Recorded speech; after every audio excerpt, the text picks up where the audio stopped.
Vous, les dirigeants du monde, il y a de cela 30 ans, vous avez décidé à Rio que les 3 forêts, l'Amazonie, l'Asie et aussi les bassins du Congo sont les poumons de la planète. Mais vous avez emprunté les langages des peuples autochtones. Malheureusement, les 2 poumons, l'Asie et l'Amazonie, sont atteints d'une maladie incurable. C'est le cancer de la déforestation par l'agriculture industrielle. Excellence, si vous voulez parler les langages des autochtones, il faudrait agir comme les autochtones. Pour nous, mes frères et sœurs de l'Amazonie appellent la terre Pachamama, la terre mère, parce qu'elle est vivante. Les rivières sont ses veines. Les forêts sont ses cheveux qui la protègent du rayon du soleil, qui protègent sa peau, qui est le sol, qui permet de nourrir ses enfants. Donc, si on continue à polluer toutes ces veines par l'exploitation minière, par l'orpaillage, et si on continue à faire la déforestation en coupant ses cheveux, la terre ne va pas survivre. Même le plus puissant des chefs d'État ne peut pas vivre sans poumons. Mesdames et messieurs, qu'est-ce que les autochtones font? Nous, les autochtones, nous avons nos savoirs et connaissances traditionnelles que nous avons appris de nos grands-mères, de nos grands-pères, qui ont eu des visions et qui continuent à regarder les détails, plus que vos satellites les plus puissants du monde. Parce que ma grand-mère, elle peut observer les détails en apprenant du comportement des petits insectes jusqu'aux grands lions et éléphants. On peut regarder les fleurs, les fruits des arbres pour prédire la nature, s'il va pleuvoir ou pas. Les femmes dans nos communautés nous ont permis de survivre. Et là, je salue notre grand-mère Wangari Maathai. On en a plusieurs Wangari Maathai dans nos communautés autochtones. Heureusement, c'est ça qui fait notre fierté et qui nous permet de vivre maintenant. Dans ma communauté, nous produisons du lait et de la viande, net en carbone. Nos vaches permettent de fertiliser la terre. Et c'est ça la vie en harmonie avec la nature. Nous la détruisons pas, nous la protégeons parce que nous sommes les meilleurs ingénieurs de la nature. Même si on n'a pas de PhD, on n'est pas allé à l'école, mais on est les maîtres de notre environnement.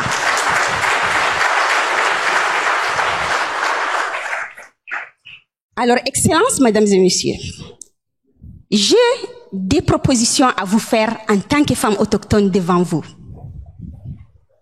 La première, les chefs d'État, de gouvernement, les dirigeants africains.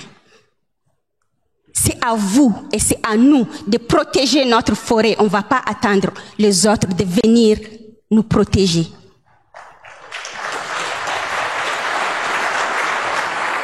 Je vais vous dire comment vous allez le faire. Ah oui.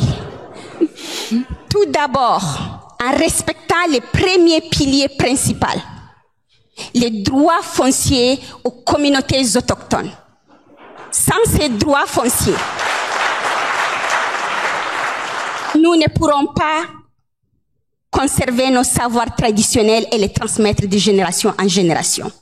Nous puissons nos savoirs parce que nous avons les droits à nos terres et nous connaissons comment l'exploiter. Et vous avez tous lu, les scientifiques l'ont dit. Les endroits les mieux protégés sont les endroits où les peuples autochtones sont là et dirigent ces endroits. Alors nous voulons ces droits à la terre pour mieux faire notre boulot. Vous avez signé à la COP 15 la protection de 30% de la biodiversité. Alors je vous invite tous de rentrer chez vous, de prendre les peuples autochtones comme des acteurs, de construire avec eux, pas pour eux, des cadres de mise en œuvre clairs. Parce que c'est nous les experts. On ne reste pas dans les bureaux, on est sur le terrain pour planter les arbres et pour les protéger.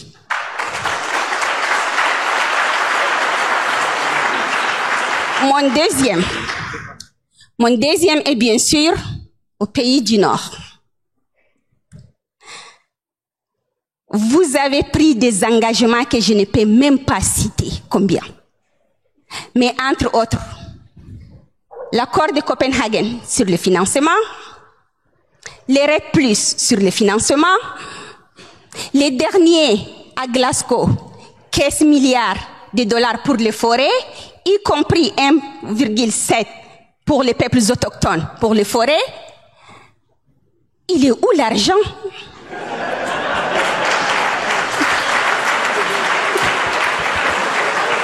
Nous ne pouvons pas continuer à vivre sur les engagements que nous allons vous donner et nous allons vous donner.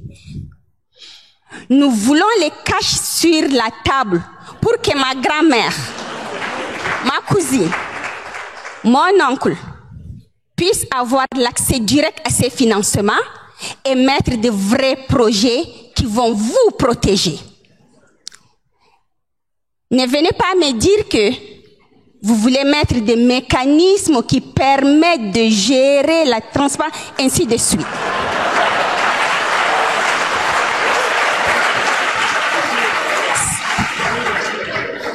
Si les autochtones dans le monde protègent 80% de la biodiversité mondiale, qu'est-ce qui nous empêche de gérer votre petit financement? Peut-être que les méthodes que nous allons utiliser ne sont pas dans les mêmes écoles que vous êtes allés.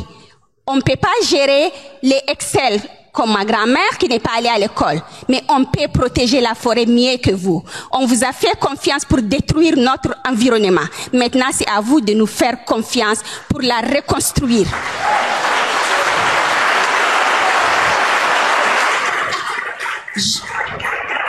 Je voudrais finir par ça. Je salue les nouvelles initiatives, des partenariats positifs pour la nature. Ces partenariats positifs pour la nature doivent être pour les communautés et par les communautés pour un accès direct au financement.